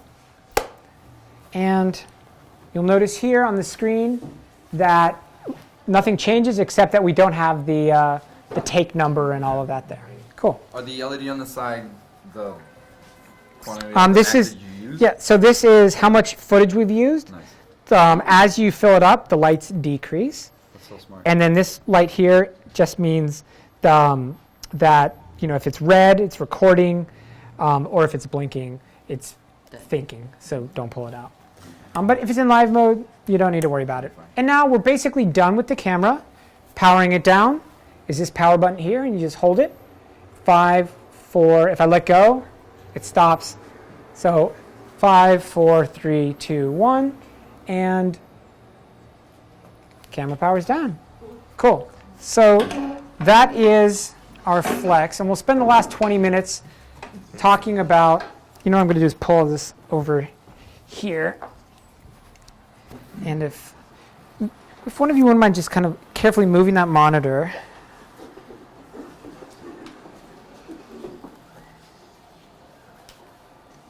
Awesome. All right, and I'll take a knee, and you guys can kind of just gather around and see what's going on here. So right now I mentioned that we're doing Mac workflow. So there's two ways of getting this footage off. Okay, we either have Seance software, which works with the Mac. It's a license-based software. You need it to download through Mac. Every Phantom camera comes with one of the licenses. So if you're renting the camera, they will provide you typically with a MacBook with the license, and you open up the Seance. So Do you need like a superpower ramming thing to play it back? yeah, I mean this is like maybe like a 6-8 month old MacBook Pro. It's the generation before the new one, and it plays back fine. It's still where it gets before you've downloaded the footage and it's on your hard drive, you'll see it'll still probably be a little bit choppy. Once it's downloaded, then you'll be in better shape, and we'll test it all. So we've got this. There is several steps that I'm not going to be covering that are in the manual that you need to do in order to get this CineStation to be recognized on your MacBook. It's networking stuff where you basically follow the instructions in the manual, or in Seance, if you go to Help, they will take you through setting up 10 gigabit Ethernet. So even if you're not super technical, just click on that and it'll say, go to the network page, click this, type in this. But if you don't do that and you open up Seance and it's not registering, that's why. However, if it's through Kitsplit or a rental house, this should have already been done, and you would just test it in the camera prep. So we've got our cinemag. Theoretically, I'm going to put it into the CineStation, and it'll pop up. Let's see what happens, because sometimes it doesn't like to work. Give it a second. It's reading. So you're not connecting it with like Thunderbolt or anything. You have to go through Ethernet. Yeah. So what it is this is 10 gigabit Ethernet, and again, there's 1 gigabit and 10 gigabit. They look the same, and it's 10 gigabit into this chassis here, which turns 10 gigabit into Thunderbolt. Oh, I see. And then I've got the Thunderbolt into here. Okay. Where all that networking stuff is coming in is the whole 10 gigabit. It's not like a Thunderbolt hard drive where Thunderbolt here and you plug and everything is perfect. Okay. Sometimes the mag won't read, the CineStation. In terms of the workflow pipeline, getting the footage off the mag is sort of the glitchiest part of it. In this case, everything's working great. The mag was recognized and it's asking me to name it, and I'm just going to call it Kitsplit 1 and hit accept. And we're good to go. So right now we've got 10 clips on the mag. What I want to download is the class jump shot, which we know is mag 10, which without, what was your name again? Oliver. Oliver, without Oliver's assistance, would have totally undermined the class. So we can see it. That naming in the front, Yeah. was that to name just the project, or like your files would carry that? Great question. What was that naming convention that I did at the beginning? The answer to that is to name the files when you're downloading it. The Seance software is simply a downloading software. It allows you, it can do a lot more than that, but it's basically used to get the media off the mag onto the drive. So it's okay to name it A001? Yeah, I mean, if this was on set, I'd be using the naming convention of what the DIT was telling me, or if I was doing it A001, blah, blah, blah, blah, blah, blah, blah. And once you do that, you can always change it. So I can go into File menu, change the naming convention or the file path, anything like that. How many licenses does one Seance software have? One license to one Seance. So if you had 2 Macs, you would have to, and you wanted to bounce back and forth, you'd have to deactivate this and then go to the other one. Yeah. And I don't know what it's pretty expensive. I think it's probably, I don't know, somewhere between a few hundred and like $800-900. It's somewhere in there. So it's an expensive piece of software. But if you keep in mind, you wouldn't really be doing that because you're only going to have one CineStation with one 10 gigabit out. So, so we've got 10. You can see here when I hit playback, we've got our playback. You can set the in and the out points here. I never do for 2 reasons. One, we've already been very judicious in setting our in and outs in camera. 2, because usually when you're at this point, you're just batch downloading. Because you can select, let's just say we want, I don't know, we'll do 4. So you notice here, those are our frame lines.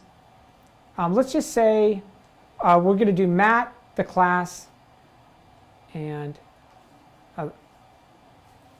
let's do one of, Contemporary. yeah.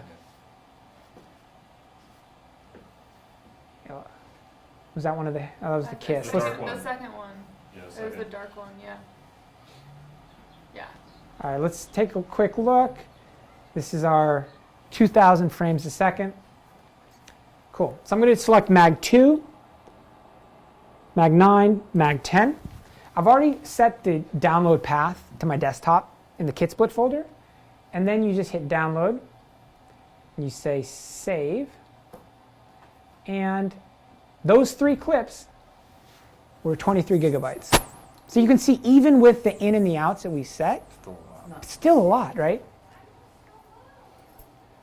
And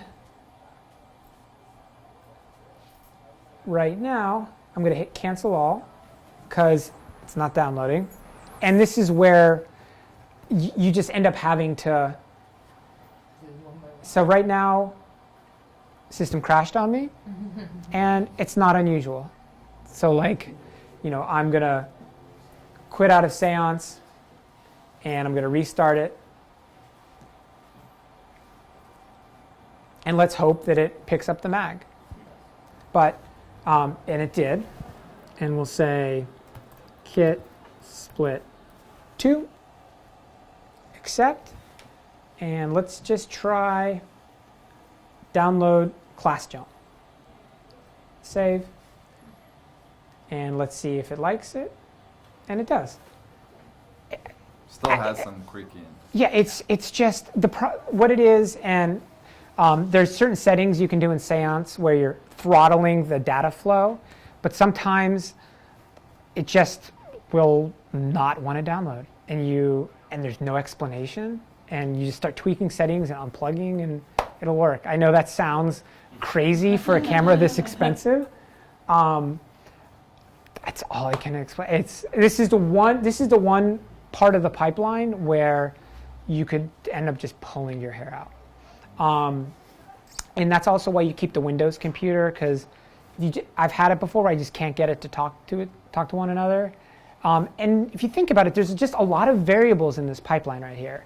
You've got the networking, you've got the chassis, you've got the reader, the mag, lots of cables, and it could be something. It could be a bad Thunderbolt cable, or Can you use a Mac with like with Boot Camp, the Windows? Yeah, and that's normally what I do is Boot Camp with Windows.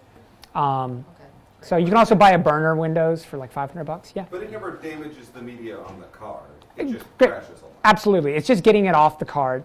I've been told that, and it's good practice to not fill up a mag before you download it. But that's anecdotal. I don't know if that's true or not. But I normally would never fill up, shoot an entire day unless I had to. Yeah, you don't want to lose a whole day. Yeah. So are you just operating with one mag then, and just like shooting? And then So in this uploading, or package, we got multiple? 2 mags, Wow. and normally it'll be like mag to the DIT gives me the fresh one. But you're saying each mag has its own reader? Or no? No, in this case, there's 1 reader Okay. and 2 I magazines. must have misunderstood. Yeah. Earlier. Okay. Yeah. I was like, but that's crazy because then Yeah. you couldn't swap. But you can swap. Okay. Yeah. So Yeah. at what frequency do you get the DIT to sort of switch back and forth between mags? Really, it's whatever would not impede the flow of the production. So specifically on, say, a commercial shoot, I would normally do it between setups. So we shoot out 8 to 10 takes, and they're switching out the perfume bottle dropping into water with the deodorant, flying through the fire ring or something. In that case, I know that there's a 10 or 20 minute setup, and then I'll just switch out with him then. Would these issues be avoided if you had like a trash can with the Ethernet port in it, or? Possibly. Well, no, that's 1 gig. So you'd still. Oh yeah. You can use the. It would still be. You could do the 10 gigabit and use the trash can. But there isn't like, I've had this happen on trash cans. I've had like, there isn't a great answer, aside from the fact that it's working now and everybody's happy, Actually, I have a Windows PC, but it has Ethernet to USB. That's just gonna be forever then if it's USB then, right? Yeah, and in fact, I don't even know if you can network Ethernet to USB. You just end up like reading the manual and playing, and Do most DITs know this at this point, or do you end up training every single You would camera prep? think so, and no. So pretty much any job, you walk the DIT through it at the camera prep? If there's a DIT and it's a bigger commercial shoot, normally the DIT will know it, but oftentimes too, the DIT might work with the Phantom 3 times a year, so they'll be familiar, but it'll still be part of my job is helping her at her DIT station getting up to snuff. So yeah. And who formats the mag? You in camera or the DIT? Whatever's established. I typically, will get the mag back from the DIT, with, say, green tape on it, and it's like ready to format. And because there's only 2 mags, Yeah. I know that the mag in my hand is hot, and literally it's hot. It's like baking hot, and I can give it to her, and then she gives me back. And so as long as it's established. And is it recoverable? Because I know that sometimes it happens that a DIT where somebody makes mistakes, erase the card. If we format it through the camera, you can still recover the footage. I've been told it's recoverable, but If that you format means it through the camera or both ways. I've been told it's recoverable. And again, anecdotal, never happened to me. If you don't start recording on the mag, Okay. but that means you're sending it to Vision Research in New Jersey. Totally. Good So that rental of 2 terabyte mags suddenly become 1. Yeah. There isn't like a red undead, like a quick thing where you just throw it into your computer. What So file does it, I'm sure you're going to Yeah. have it. Yeah. What's the file that comes out of it? yeah, so let's take a look now. So we've got here, I've created this Kitsplit folder, and Kitsplit 2, remember we had that issue, and I had created Kitsplit 1, didn't really do anything. So Kitsplit 2, we've got 3 files that we downloaded.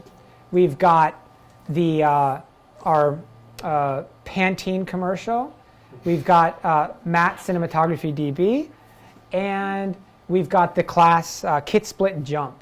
So let's go ahead and go into Adobe Premiere, which probably a lot of you are familiar with, and let's see how it looks and how specifically the playback is, because these are, well, we'll look in Premiere, but let's see. Just curious. That doesn't have it on there. Cool. All right. So we come into Premiere. Is there an editing software that is not compatible with? Yeah, I mean, I don't cut on Avid, It's not? so I don't know. Well, I know that they make an AMA like plug-in connection, but I don't cut on Avid, so I don't know. Or Final Cut X, I'm not sure. Did anyone cut on Final Cut X? Do they update do they natively take in all the different codecs and stuff? You can take red. I don't know about cinema. Okay. Pretty niche for them. Matt, what do you cut on? Premiere? Premiere Resolve. Okay. Yeah, and Resolve does it too. So, cool. And we'll call this Kitsplit.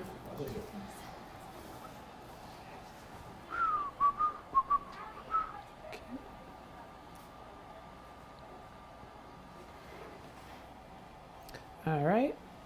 And let's import those 3 clips.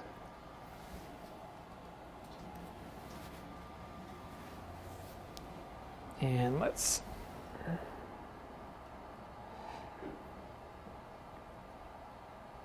take a look at our resolutions.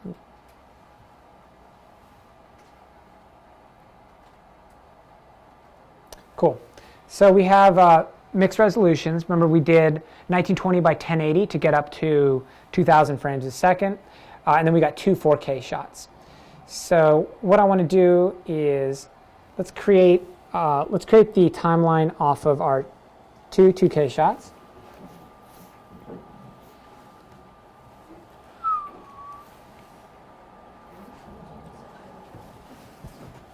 Cool.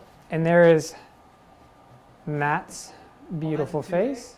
No, yours is 4K. Okay. Are you kidding me? We can't capture you in little old 2K. I was worried. Cool. So let's skip to the class, and let's see how playback is. Right now, we're at half resolution, but again, Full brightness? probably not. Yeah.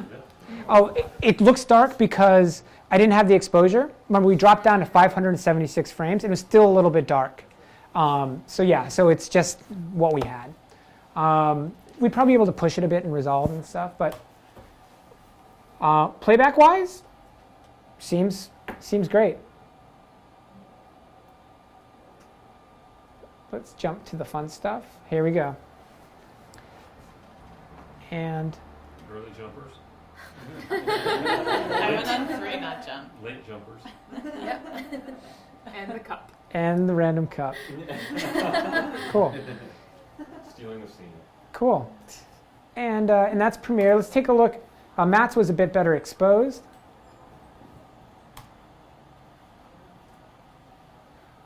We'll get to the fun part.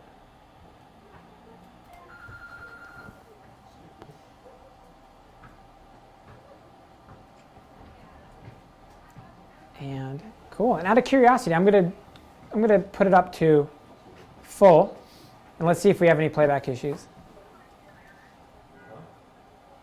It looks a little choppy, but still pretty good, right? Pretty good.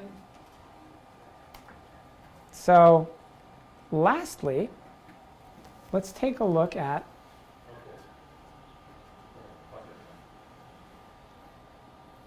cool. Cool. So you can see the properties of the file. It's a Phantom file. It's a .cine file, so that's a proprietary Phantom codec.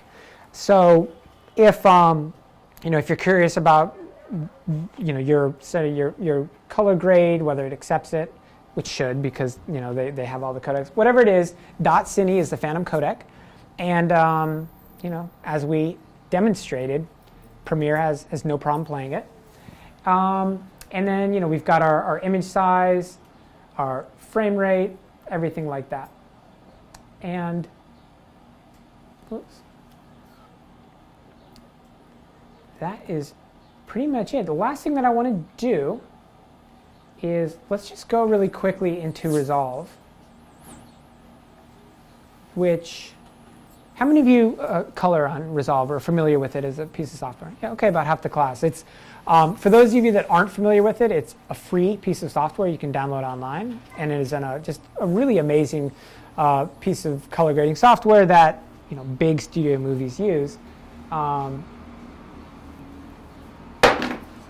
And let's go ahead and just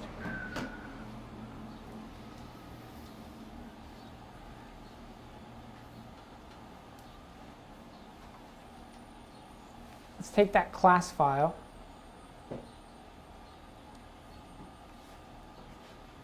Let's drop it in.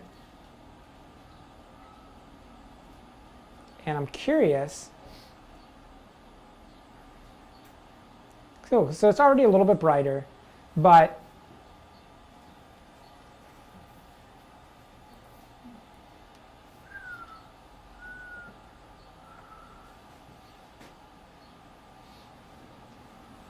cool.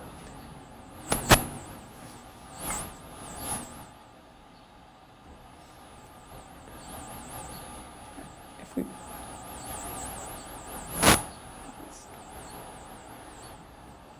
I'm going to increase the exposure a bit. And, and already we're in good shape. Playback-wise,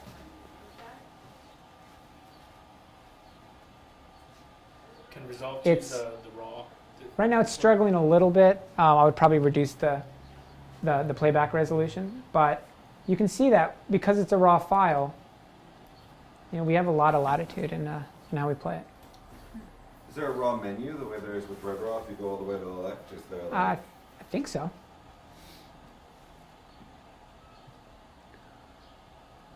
Yeah. Yeah, so we can change it to log, grade out of there. You know, Color balance? yeah, the whole shebang. So Is the ISO also part of the metadata, or is that baked in? it's metadata. Yeah.